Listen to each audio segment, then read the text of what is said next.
Téléspectateurs, téléspectatrices de la chaîne Porte TV, bienvenue dans votre émission Ça doit se savoir. Comme vous le savez déjà, votre émission Ça doit se savoir discute de certains thèmes qu'on entend souvent à l'église évangélique Porte de Vie et nous expliquons ce que c'est que ces thèmes et nous y allons en profondeur pour aider vous, nos chers amis, à mieux comprendre ces thèmes. Aujourd'hui, nous allons discuter de la ligne de prière. Souvent, on entend sur la chaîne Porte TV, ligne de prière, ligne de prière. Beaucoup ne vont pas bien comprendre ce que c'est que la ligne de prière. Donc, votre émission, tant aimée, se charge en ce jour de vous l'expliquer en long et à large. Pour cela, je reçois pour notre cher invité qui n'est plus à présenter sur cette émission, le pasteur Junior Améthodé, qui est le secrétaire général de l'église évangélique Porte de Vie.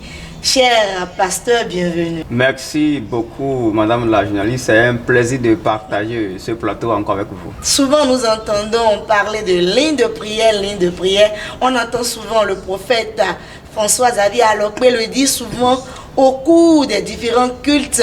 Nous voulons savoir réellement ce qu'est la ligne de prière. Merci encore. La ligne de prière, c'est un sujet tabou qui est beaucoup prononcé à la télévision Porte TV ou à l'église Porte de Vie. Et souvent vous entendez ligne de prière, mais c'est quoi même? C'est quoi en réalité la ligne de prière? C'est très simple. Quand on veut parler de la ligne de prière, c'est un processus au cours duquel l'homme de Dieu, le prophète François-Xavier Alokwe, lors des cultes, vous impacte spécialement. Il vous appelle parmi tant d'autres et il vous touche pour un cas particulier. Vous voyez un peu? Donc, c'est ce qu'on appelle juste la ligne de prière. Vous vous enregistrez et au cours du culte, au moment opportun, vous venez devant et l'homme de Dieu se charge de prier pour vous de façon particulière. C'est ça qu'on appelle ligne de prière. C'est tout. Merci, pasteur Junior. Mais qui peut s'inscrire, vous l'avez déjà dit, mais qui particulièrement peut s'inscrire pour la ligne de prière? Tout le monde peut s'inscrire à la ligne de prière. Quelqu'un qui se sent dans un besoin particulier et qui a besoin de la touche de l'homme de Dieu. Nous allons rentrer dans les détails tout à l'heure. Et si vous vous sentez en vous, vous avez suivi l'homme de Dieu à la télévision, ou bien vous êtes venu à l'église et vous voulez, vous désirez que cet homme de Dieu me touche avec sa main. Vous désirez recevoir sa main parce que sa main est puissante, sa main est tachée d'onction. Vous voulez la touche de l'homme de Dieu. Le processus, c'est la ligne de prière. Il va vous toucher et puis le tout est joué. Merci, monsieur le pasteur. Mais j'aimerais demander pour quelle situation particulière peut-on s'inscrire pour la ligne de prière? Ou bien, si je fais un rêve quelconque, je peux me lever et m'inscrire. Ou bien, si une fourmi me pique, je vais m'inscrire pour la ligne de prière. Ou bien, quelle situation particulière dans laquelle je serai d'abord avant de venir m'inscrire pour la ligne de prière? Ok, avant de m'inscrire à la ligne de prière, comme vous l'avez énoncé, si je fais un cauchemar aujourd'hui, je rêve, je vois un cochon qui me poursuit, un bœuf qui me poursuit, ou bien une silhouette cri-cri sous mon toit, je me lève, je me dis, bon, je vais aller faire la ligne de prière. Non, la ligne de prière, ce n'est pas quelque chose d'amusant. Pour s'inscrire à la ligne de prière, puisque nous sommes tous enfants de Dieu, et l'arme que Dieu nous a donnée, c'est la prière.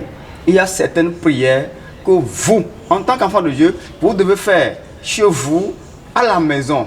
Vous faites un rêve, un cauchemar, vous vous réveillez. Ce que vous devez faire, c'est la prière. Refusez ce que vous avez vu dans votre sommeil. Ça là, vous ne pouvez pas forcément faire la ligne de prière pour ça. Donc, sur quel genre de situation il faut faire la ligne de prière? On dit souvent, l'onction brise le joug. Ce pourquoi vous avez prié.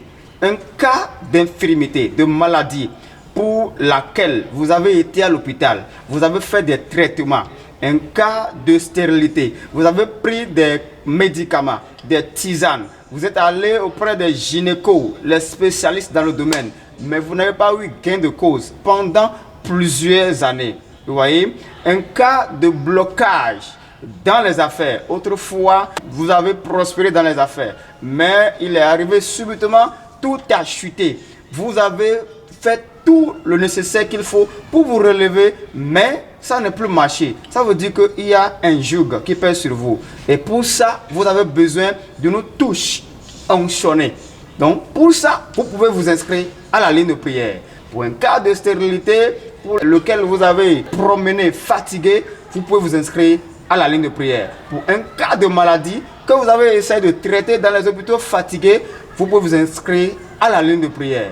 Donc, s'inscrire à la ligne de prière, ce n'est pas à propos de tous les sujets de prière. Non, non, non, non. Des cas spécifiques, des cas qui nécessitent l'onction de Dieu pour être brisé. Voilà un peu. Merci beaucoup. Donc, comme vous venez de l'expliquer, oui. Pour venir s'inscrire à une prière, il ne faudrait pas que nous venions pour tous les sujets. Parce que, étant enfants de Dieu, nous-mêmes, nous devons prier pour certaines situations dans nos vies. Mais quand arrivé à un niveau, nous constatons que cela dépasse un tant soit peu notre potentialité ou capacité, nous pouvons nous référer à un homme ou un de Dieu qui est spécialiste peut-être de ce cas par lequel Dieu peut intervenir dans notre vie, dans cette situation. Oui. Souvent, les gens s'apprêtent à confusion, se demandent si je prends le papier de ligne de prière ou bien je m'inscris. Quel est le jour? Est-ce qu'il y a un jour spécial au cours duquel l'homme de Dieu vient, ou bien un jour où il vient spécialement pour prier pour les gens, pour la ligne de prière, ou bien c'est au cours du culte? C'est à quel moment spécialement l'homme de Dieu prie pour les gens pour la ligne de prière? Ok, pour les lignes de prière, je dirais ça se passe tous les jours de culte. Ok. Apôtre de vie, c'est un ministère de guérison, de délivrance, de prophétie. Et tous les jours, nous recevons des cas de malades, des différents cas de malades. Et vous n'êtes pas sans savoir que les gens viennent en milliers. Et il y a tellement de monde qui se rassemble lors des séances de prière. Et l'homme de Dieu, même s'il a le désir, s'il a le vouloir de toucher tous ceux qui participent aux séances, il ne le pourra pas à cause de la foule, à cause du temps. Donc, pour ce faire, l'opportunité est toujours offerte chaque jour de culte, que ce soit les mercredis ou bien les dimanches. Toute personne qui présente une certaine pathologie, une infirmité, une maladie, un problème lié au blocage, lié à l'enfantement, comme je viens de le numérer, peut s'inscrire lors du culte à la ligne de prière. Et l'homme de Dieu dispose toujours d'un créneau spécial où il touche ce genre de personnes et Dieu agit. Donc, ils peuvent également s'inscrire lors des grands programmes de réveil spirituel de 4 jours. Pendant les 4 jours, la ligne de prière est toujours disponible, que ce soit du mercredi au dimanche, lors des réveils spirituels. Donc, en dehors de ces jours, il n'y a pas un autre jour, à moins que l'homme de Dieu ait reçu une inspiration pour faire un culte spécial de ligne de prière. Voilà. D'accord, maintenant je comprends mieux. Et je crois aussi que nos amis qui nous suivent comprennent mieux à quel moment particulièrement l'homme de Dieu prie pour ceux qui se sont inscrits pour la ligne de prière. Mais Pasteur Junior, certaines personnes ont tendance à s'inscrire toutes les fois qu'ils viennent à l'église pour la ligne de prière. Pourquoi constatons-nous ce genre de fait? Ces genre de personnes, vous allez beaucoup m'excuser, je vais les appeler des paresseux spirituels. C'est des gens qui ne veulent pas utiliser l'autorité que Jésus-Christ nous a conférée. Il a dit, voici, je vous donne le pouvoir de marcher sur les serpents, sur les scorpions, sur toute la puissance de l'ennemi. Et rien ne pourra vous nuire. Mais voilà, moi, je m'endors en tant que chrétien fervent qui prie faya, qui dit sexe sans mélange. Et je m'endors et je vois un chien qui me poursuit dans mon sommeil et je me réveille. Et ce que je vais faire, c'est juste pour aller m'inscrire pour la ligne de prière. Non, c'est vague. Ça ne me ressemble pas en tant que chrétien. Vous voyez, toutes les fois que tu vas faire un rêve, un mauvais rêve, tu viendras t'inscrire à la ligne de prière. Toutes les fois. Et si, je m'en vais leur poser la question, si tu fais un rêve, un dimanche nuit, et la nuit du dimanche au lundi, voilà que lundi il n'y a pas culte, comment tu vas faire? C'est là où il y a problème. Vous voyez un peu? Donc, ceux qui s'inscrivent de façon répétitive à la ligne de prière, c'est des paresseux spirituels, c'est des gens qui manquent de foi, des gens qui ne connaissent pas leur identité spirituelle. Ils ne savent pas qu'ils sont des petits Christ sur la terre, qui ne connaissent pas l'autorité que Jésus-Christ les a conférée. Voilà un peu. C'est pourquoi il y a toujours une longue liste de lignes de prière. Et parmi tant d'autres, c'est juste quelques têtes qui, normalement, devraient s'inscrire à la ligne de prière.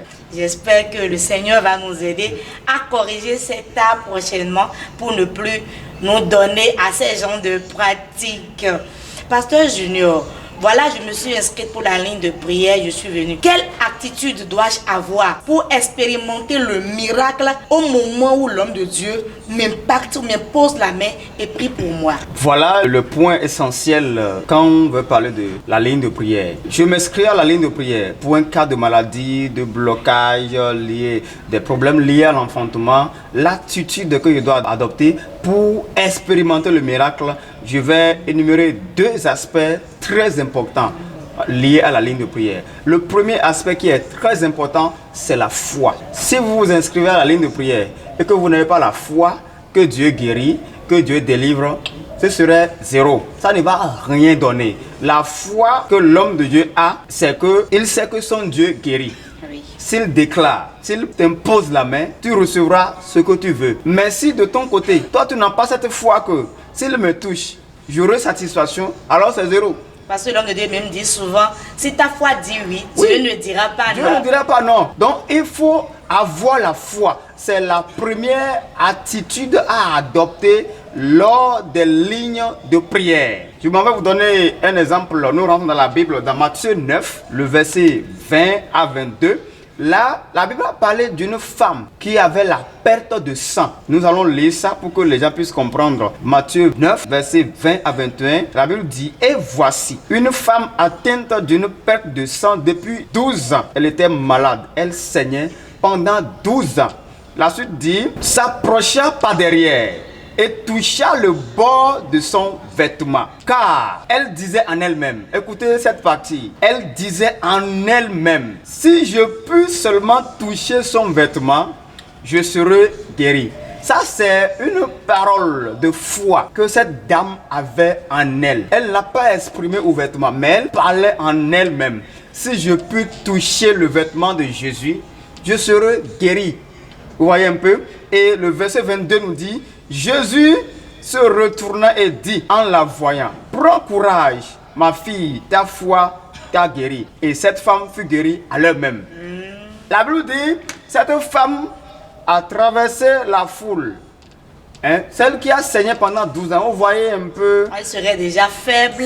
Oui. Quand nous lisons d'autres versets, la Bible dit, elle a dépensé toute son économie sur cette maladie. Et elle est déjà très faible. Elle n'attendait que sa mort prochaine. Et la Bible dit, la maladie allait s'empirant. Vous voyez un peu? Mais elle s'est dit en elle, si je peux toucher le vêtement de Jésus, je serai guéri. Ce qu'elle a fait. Et effectivement, Jésus a senti qu'une puissance s'est dégagée de lui. Et cette femme, à l'instant, s'est guérie de ses maux de 12 ans. Vous voyez un peu, c'est la foi qu'elle a manifestée. Jésus n'est pas venu auprès d'elle pour la toucher. Non. Alors que c'est le contraire que nous voyons aujourd'hui. Donc, il y a l'attitude à adopter, c'est la foi en premier lieu. Et la deuxième attitude importante à adopter lors de la ligne de prière, c'est l'obéissance. L'obéissance. Vous pouvez venir au-devant de l'homme de Dieu avec un problème, une maladie. Supposons que vous êtes un paralytique. Vous venez dans votre chaise roulante avec l'idée que l'homme de Dieu vous touche pour que vous roulez par terre. L'homme de Dieu vous regarde et vous dit, lève-toi, lève-toi. Donc, si tu n'as pas la foi, si tu n'obéis pas à ce que l'homme de Dieu dit, tu vas rater ton miracle. C'est vrai. Vous voyez un peu. Donc nous allons montrer l'exemple de 10 lépreux. 10 lépreux se sont approchés de Jésus. Nous allons lire ça dans Luc 17, verset 12 pour éclaircir tous ceux qui nous suivent. Luc 17, verset 12. Il dit, comme il entrait dans un village, 10 lépreux vinrent à sa rencontre. Se tenant à distance, ils élevèrent la voix et dirent, Jésus, Maître, aie pitié de nous. Dès qu'il leur eut vu, il leur dit, allez vous montrer au sacrificateur. Jésus n'a pas prié pour eux. Ça a l'air paradoxal, bien sûr. Voilà. Même si j'étais à la place de ces lépreux, j'allais m'exclamer, Jésus, j'ai dit, il faut prier pour moi. Mais Jésus a dit, allez vous montrer au sacrificateur. Ces 10 lépreux ont obéi à la voix de Jésus. Et ils sont partis, malgré qu'il n'a pas prié pour eux. Et la Bible continue de dire, et pendant qu'ils allaient, ils arriva qu'ils furent guéris. En cours de chemin, ils ont obéi à la voix de Christ et ils ont pris le chemin. Et sur la voie, leur lèpre a disparu. Donc, je m'en vais demander à tous ceux qui vont s'inscrire à la ligne de prière d'avoir premièrement la foi, c'est ça qui compte. Et la deuxième chose, la deuxième attitude à adopter, c'est d'obéir. Si vous venez, quel que soit l'état de votre maladie, quelle que soit votre situation que vous amenez devant l'homme de Dieu ou bien devant Dieu, et l'homme de Dieu vous regarde et vous dit, vas-y, ton malheur est fini, obéis à la voix. Ce n'est pas lui qui parle, c'est Dieu qui parle. Et lorsque vous allez obéir, vous allez vous retrouver dans la même circonstance que ces 10 lépreux. En cours de chemin, leur lèpre a disparu. Voilà les deux attitudes que je voulais enseigner à tous ceux qui nous suivent lors des lignes de prière. Soyez bénis. Amen, soyez bénis aussi. Amen. Souvent nous entendons des gens dire, au cours des témoignages, quand moi j'étais venu, je pensais qu'il allait me prier beaucoup pour moi, je pensais qu'il allait me toucher, je pensais que j'allais tomber, rouler par terre pour que ce démon-là me libère. Mais seulement l'homme de Dieu a imposé faiblement la main, là il est parti. J'aimerais vous demander, est-ce que forcément quand on vient devant, on doit s'attendre à tomber, rouler par terre, crier d'abord avant que Dieu n'opère son miracle dans nos vies? Waouh, ça nous entendons ça souvent dans les témoignages vraiment. Donc c'est quand le miracle finit par s'opérer que les gens comprennent que la ligne de prière n'est pas synonyme de délivrance forcément. Donc je m'en vais dire que les niveaux de possession ne sont pas les mêmes. Oui, quelqu'un qui est possédé par un esprit de serpent ne peut pas avoir la même réaction que quelqu'un qui est possédé d'un humain ou bien d'une légion de plusieurs démons, ou bien quelqu'un qui est possédé de Lucifer lui-même, le chef des démons. Donc les niveaux de possession diffèrent. Donc ta possession ou ta situation ou bien le démon qu'on a placé là pour te surveiller, ça dépend de sa puissance, de sa capacité. C'est la puissance qui te surveille, c'est ça qui déterminera la réaction que tu auras lors de la prière. Vous voyez un peu? Donc, je voulais expliquer par là que vous n'avez pas nécessairement besoin de rouler par terre. Pourquoi toi tu veux rouler par terre? Est-ce que tu connais le démon qui habite celui qui roule par terre là? Non! C'est le Saint-Esprit qui agit et non un homme. L'homme de Dieu ne choisit pas manifester le miraculeux comme les gens ont l'habitude de le désirer. Non. Si vous venez à la ligne de prière et l'homme de Dieu vous touche, le son roule, ça de vous toucher. Et le Saint-Esprit qui opère par lui, s'il y a un corps étranger là qui doit partir tout de suite, c'est le Saint-Esprit qui va se charger. Donc s'il y a un corps étranger qui est violent, alors en ce moment tu vas tomber. Oui, parce que quand le Saint-Esprit et l'esprit mauvais vont commencer à se bagarrer, le corps humain doit tomber forcément. Mais s'il n'y a pas un démon là qui doit sortir à cet instant, pourquoi tu t'attends forcément à tomber? Non! Des fois tu peux tomber sous l'onction et ce ne serait pas l'œuvre d'un démon. Là on peut parler de impartation. Quand l'onction de richesse tombe sur toi, tu peux tomber. Quand l'onction de miracle tombe sur toi, tu peux tomber. Mais n'attendez pas forcément rouler par terre. Si vous venez, l'homme de Dieu vous touche, référez-vous à la première attitude, la foi. La foi suffit. Même si vous regardez, il ne vous touche pas, ayez la foi que je suis venu en face de l'homme de Dieu. Tous ceux qui ont rencontré Jésus dans la Bible ont vu leur histoire changer. Donc, il n'a pas besoin de les toucher forcément. Jésus, des fois, il a rencontré un homme qui était possédé au point où, quand on l'enchaîne avec les chaînes, il brise les chaînes. On l'attache avec les fers, il brise les fers. Et son domicile, c'est le cimetière. Vous voyez le niveau de possession de cette personne. Lui, là, il était possédé d'une légion. Vous voyez, quand Jésus a apparu sur ce territoire, ce monsieur, quand il a vu, en même temps, les démons ont commencé à parler. Ça veut dire que le niveau de possession, ça compte lors de la ligne de prière. En même temps, Jésus a ordonné là on a vu une délivrance. Oui. Les démons ont quitté le corps et ils sont rentrés dans des pourceaux. Et cet homme a été libéré ce jour. Donc, vous n'avez pas besoin forcément de tomber. Non, ne dites pas que vous allez tomber. Si vous allez tomber, c'est le Saint-Esprit qui va le déterminer. Ça et non l'homme de ne Dieu. dépendra pas de l'homme de Dieu. Non. Car ce n'est pas lui qui fait quelque chose, mais Voilà. c'est Dieu qui opère le miracle par lui. Voilà. Merci beaucoup, Pasteur Junior. Si je viens à l'église Porte de Vie, pour s'inscrire, comment on fait? Où est-ce qu'il faut aller? À qui faudrait-il s'adresser pour s'inscrire? Pour m'inscrire à la ligne de prière, c'est simple. Toutes les fois que vous venez à l'église Porte de Vie, allez directement au secrétariat et dites je veux m'inscrire à la ligne de prière. Il y a le secrétariat là, la comptabilité est là. Il va vous prendre en charge. C'est simple, c'est rapide. Ça ne prend pas du temps. Et le tour est joué. Merci. Est-ce qu'il y a des contacts que nous pouvons joindre pour peut-être poser plus de questions ou bien pour d'autres renseignements? Oui, des Vous pouvez contacts me à joindre pour de plus amples explications ou autres détails que vous n'avez pas suivis ici. Sonnez les numéros qui vont s'afficher, le 62 52 94 111 ou encore le 41 18 11 18. Si vous appelez ces numéros, vous aurez plus de détails par rapport à la ligne de prière. Merci beaucoup, Pasteur Junior, d'avoir répondu à notre invitation. Amis téléspectateurs qui nous suivez, aujourd'hui, votre émission tant aimée, ça doit se savoir, a parlé de la ligne de prière. Ce qu'est la ligne de prière, comment on peut s'inscrire pour la ligne de prière, comment cela se fait, à quel moment cela se passe. Nous avons tout dit par rapport à la ligne de prière dans votre émission. Nous vous remercions de nous avoir suivis de bout en bout. Soyez bénis en abondance et n'oubliez pas les contacts à sonner pour nous joindre au cas où vous aurez envie d'avoir plus d'amples explications ou bien vous avez des questions à poser. Appelez-nous sur le 62 52 94 111 ou le 41 18 11 18. Soyez bénis et à la prochaine. Ça doit se savoir.